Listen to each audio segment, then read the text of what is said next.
Deuxième partie de Frontal, votre rendez-vous politique, donc le numéro de ce jour est consacré au Mali. Mes quatre invités sont avec moi, Brahima Sidibé.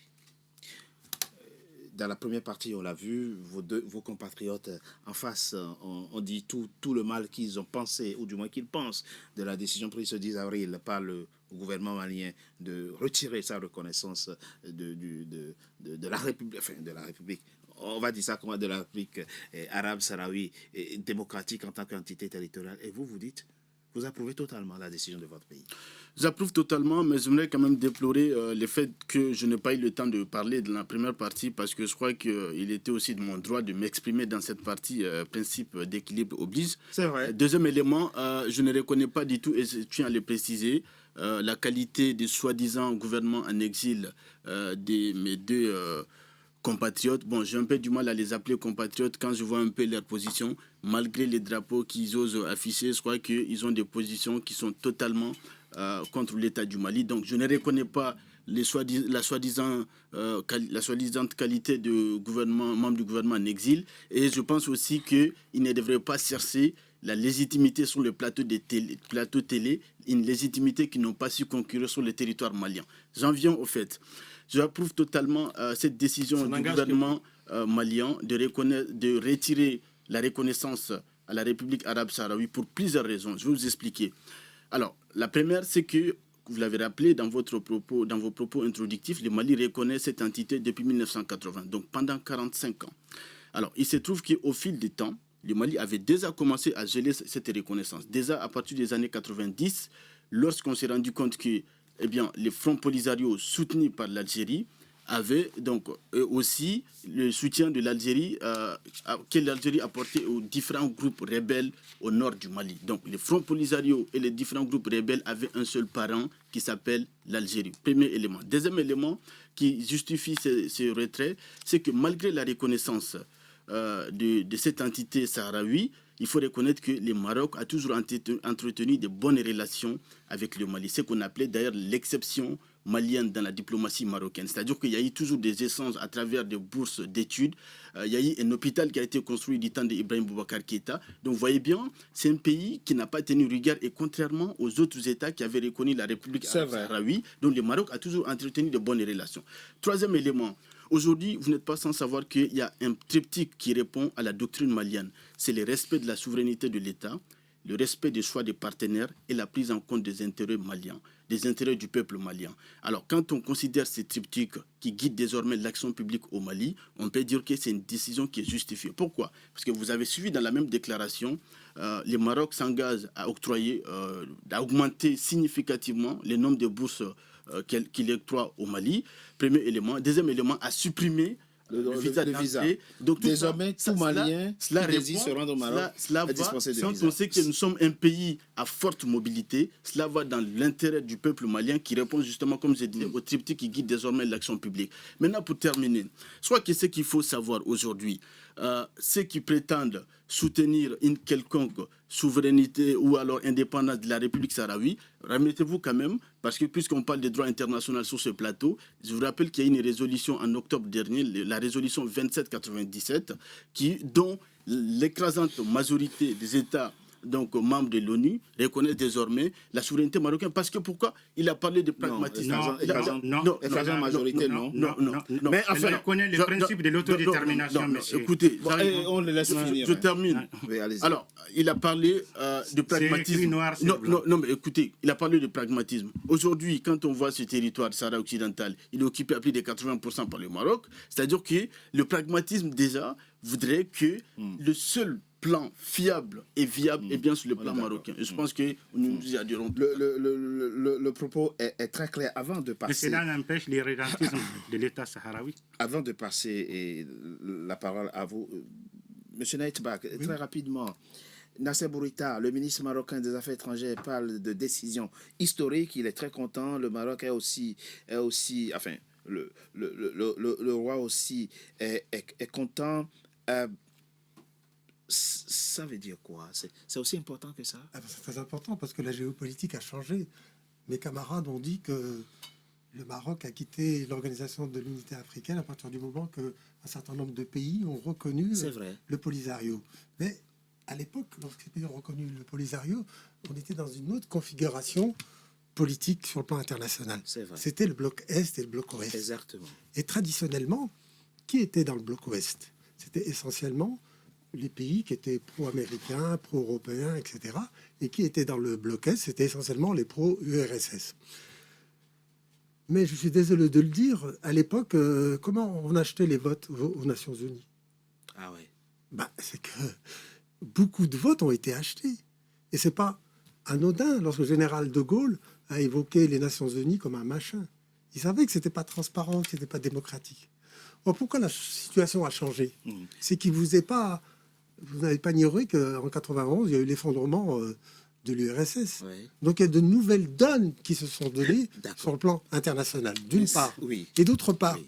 l'effondrement des mouvements bassistes, panarabistes, panislamistes, etc., que sont la Syrie et l'Irak, a reconfiguré les relations D'accord. des pays subsahariens.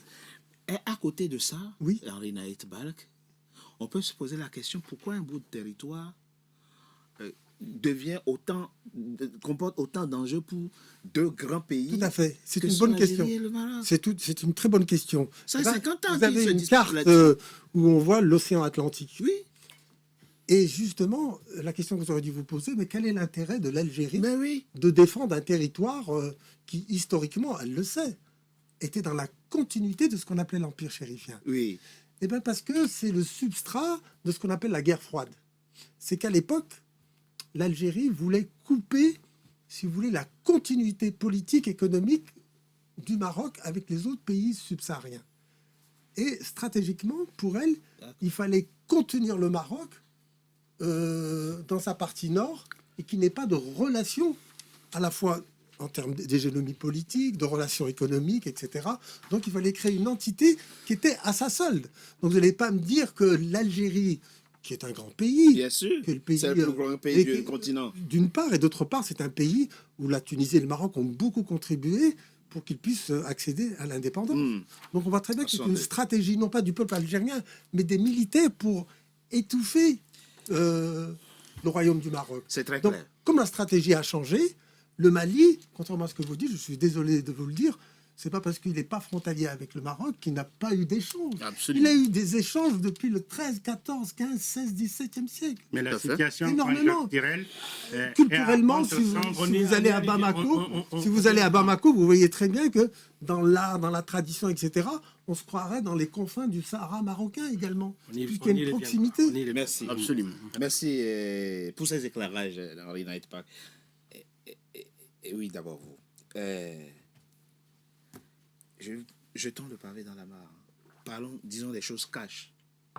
Est-ce que l'Algérie abrite des terroristes qui déstabilisent ou qui cherchent à déstabiliser le Mali? Je pense que l'État islamique au Grand Sahara, qui sévit dans la zone des trois frontières entre le Mali, le Burkina et le Niger, qui a d'ailleurs même depuis 2022 coupé les trois parties, c'est-à-dire qui occupent cette zone, a été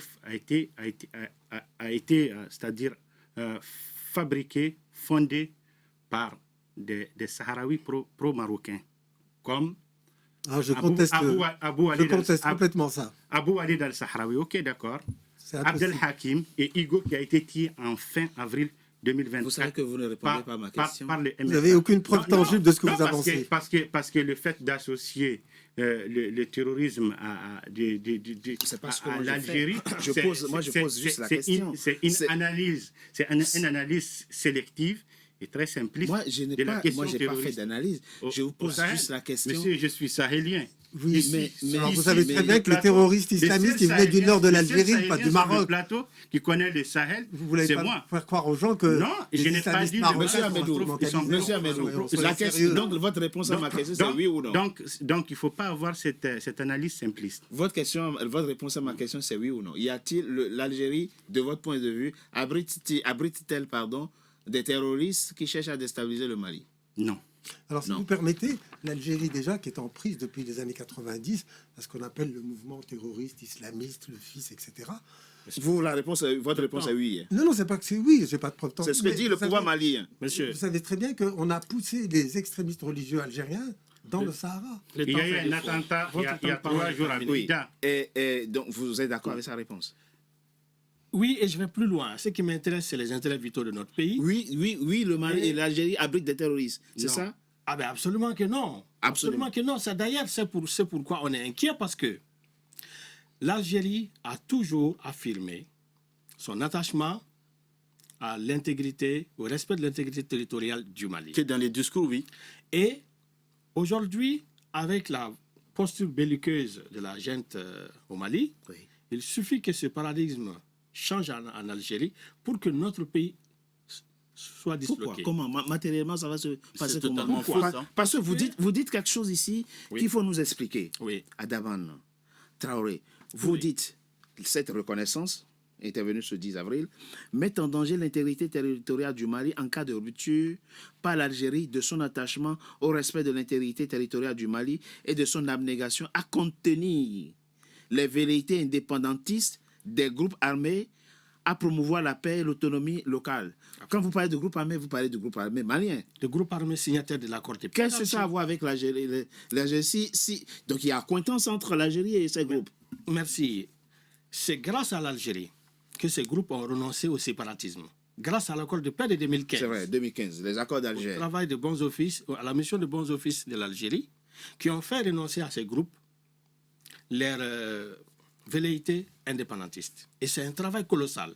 Et si l'Algérie renonce à s'attacher au respect absolu de l'intégrité territoriale du Mali, eh bien, non, ça veut la dire que dislocation surtout- du pays est... Ça dit l'Algérie exerce de inéluctable. l'influence sur les groupes armés au Mali. Oui, Ça veut elle a tout une dire, en influence fait. positive. Mais ça veut tout Là, dire. il est- Ah, positif. Non, non, ça vous veut pouvez tout pas dire ça. Mais- Non, Ok. mais soyons De sérieux. toute façon, c'est soyons mon temps de sérieux. parole. Oui, s'il vous plaît, Laissez-moi terminer mon s'il vous plaît. raisonnement. Il y a, à ce titre, évidemment, vous savez, on a plus de 1000 frontières avec l'Algérie. 1500 kilomètres, Voilà, 1500 km précisément. selon les cartes Et officielles. un pays comme ça, avec un budget militaire de 25 milliards de dollars, pendant que le budget national malien n'est que de 4 milliards de dollars, se retourne contre nous, on est foutu. Donc ça veut dire que l'Algérie peut utiliser la question du Sahara occidental pour faire du chantage à votre pays, là, le Mali. Mais bien C'est ce que vous nous expliquez. bien C'est sûr, de c'est la, là c'est que de c'est la- contre- c'est de la mais- gesticulation, non, de la alors- diplomatie. J'arrive, oui. Parce que ça a toujours été cette manière de faire de l'effet d'annonce. Et ce n'est qu'une sorte d'effet d'annonce qui récidive. Donc, Et voilà. On laisse finir. Allez-y, finissez je très termine rapidement. mon raisonnement, c'est que l'Algérie, on sait que c'est une question importante pour l'Algérie, parce que comme le Mali, comme tous nos pays voisins Sénégal, nous sommes attachés au principe de l'autodétermination du peuple et au processus de décolonisation. Imaginez une gente qui se dit souverainiste, anti-impérialiste, eh bien, s'oppose à la décolonisation du seul État africain qui reste à décoloniser, qui est le Sahara occidental. Mais attendez, c'est les remettez en état, Et- vous savez très bien. S'il vous plaît. Laissez-nous terminer, c'est mon temps de parole. Allez-y très À ce rapidement. moment-là, la Kabylie est un État, alors. Mais Il y a un le gouvernement mais le Sahara provisoire. occidental a des diplomaties, Voilà. il y a des chanceliers D'autres même points. à Madrid. Finissez, chutez rapidement. Vous Non, voyez Madrid. ici que la question est tellement aberrante, la posture malienne est Et tellement sa carte aberrante est tracée. qu'elle n'est pas S'il vous plaît, suivie- s'il vous plaît, chutez. qu'elle n'est pas suivie par ces deux autres acolytes dans les syndicats des putschistes de l'AIS. C'est tellement aberrant que ces deux, On ne sait pas encore. ces deux acolytes ne le suivent pas. Ok, d'accord. Et ensuite, Merci. Oui. il faut savoir que ce territoire du Sahara occidental, qui est occupé encore à 20% par les autorités du Sahara occidental, Oui, du côté des frontières maliennes, oui. eh bien, Le Sahara occidental ne fait pas frontière avec le oui, Mali. je vais dire du côté sud, donc vers les frontières maliennes, eh bien, lorsque, avec cette posture du Mali, Oui. ça met absolument en danger Oui. les voyageurs D'accord. maliens Oui. et le trafic routier malien D'accord. entre le Maroc et le Sahara, puisque ça doit Ok. passer par les territoires d'un État indépendant D'accord. que le Mali ne veut plus, dont le Mali ne D'accord. veut plus. Comme M. Naït Balk va nous quitter pour la deuxième partie et que vous resterez toute la troisième partie, Alors, je voulais juste apporter on le une laisse information. après. Oui. Je vais juste vous apporter une information. Je crois que vous savez très bien qu'il y a une vingtaine de pays africains qui ont ouvert leur consulat dans ce que vous appelez le territoire du Polisario, à savoir le Sahara marocain. À Tant mieux pour Dakhla vous. et à Laayoune. Et Ban Donc, Ki-moon, il y a en 2016, énormément- il a été à Laayoune. il a- On il- connaît voilà. bien son Donc, discours. le Maroc. Et si vous permettez, il y a quelque chose qu'ont mis nos amis, c'est que avant 80, l'Algérie, comme je vous l'ai dit, avait une politique diplomatique de la valise. Ça veut dire qu'elle achetait les voix, d'une part. Et d'autre part, la raréfaction de l'aide économique. C'est vous qui le Ça, dites. ça hein. peut- Mais c'est la réalité. entre les La Marocains et les raréfaction, Algériens. la raréfaction, si vous voulez, des relations économiques entre l'Algérie et un certain nombre de pays d'Afrique du subsaharien a fait que beaucoup de pays ont compris que le pays nord-africain qui commence à prendre de l'ampleur économiquement, c'est le Maroc. D'où la stratégie du Mali d'avoir des alliances économiques Oui. avec d'autres pays du Sahel, de manière à ce que tous les pays enclavés Oui. puissent avoir un débouché Mais monsieur Naït, c'est risqué. sur l'Atlantique. C'est une stratégie risquée aussi, il faut le dire. Risqué. Alors, Haftar elle est est en risquée train dans quel de sens siphonner de l'autre Elle est dans côté, quel sens avec Mais les c'est- Niger, c'est- avec qui il c'est- fait frontière. C'est-à-dire que moi, j'ai toujours comme habitude de chercher dans les propos de mes invités ce qu'il y a de pertinent. Tout à fait. C'est-à-dire que quand on met en balance ce que peut apporter aujourd'hui le Maroc sur le plan de la sécurisation du Mali et l'Algérie. Je ne parlais pas de la sécurité. Non, Je parle c'est- du c'est développement le pays, économique. le pays qui a plus d'influence aujourd'hui entre Mais les ça, deux c'est- par rapport à la question sécurité. C'est un mythe qui est Ah, c'est un mythe. C'est un mythe qui est entretenu par le C'est média, indéniable. par des soi-disant intellectuels. Si l'Algérie avait une influence positive dans la sécurisation du Mali, je pense qu'on n'en serait pas là. Combien d'accords ont été signés dans ce pays-là, en Algérie? Les accords de Tamaracet en 2006. Non, prenez le raisonnement inverse, c'est-à-dire en termes de nuisance, Non, je veux non, dire. De Ah, nuisance. oui. Alors, de nuisance, le Mali a dénoncé les accords de 2015. Ça fait combien de temps maintenant? Donc, si. Mais c'est vous qui leur reprochez d'abriter des terroristes. Bien sûr, mais. Ah, mais ça veut dire qu'ils ont une Est-ce que capacité vous de avez nuisance. une preuve Est-ce que vous avez une preuve Est-ce que je peux aller S'il vous plaît, est-ce s'il que- vous est-ce que- Soyons sérieux en réalité. Hein.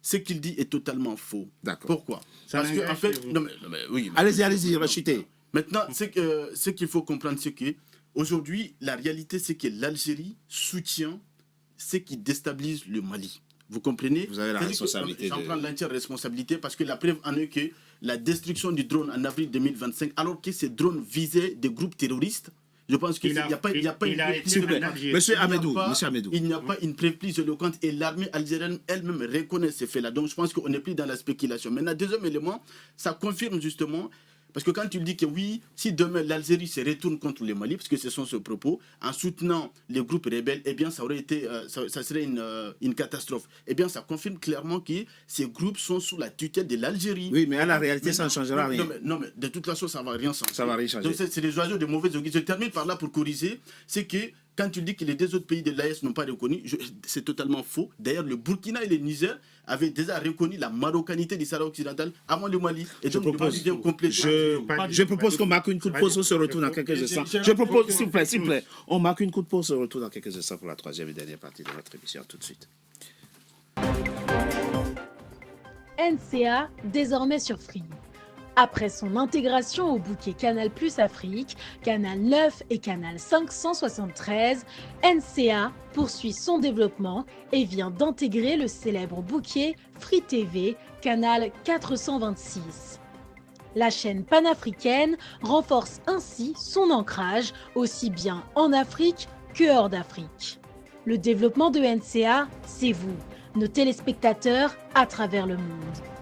NCA, la chaîne panafricaine de référence.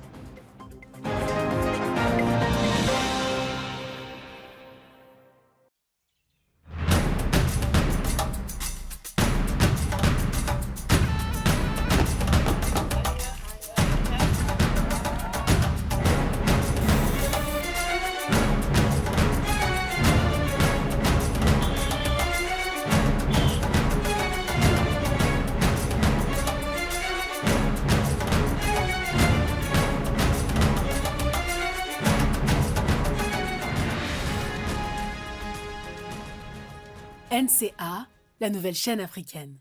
NCA, the New African Channel.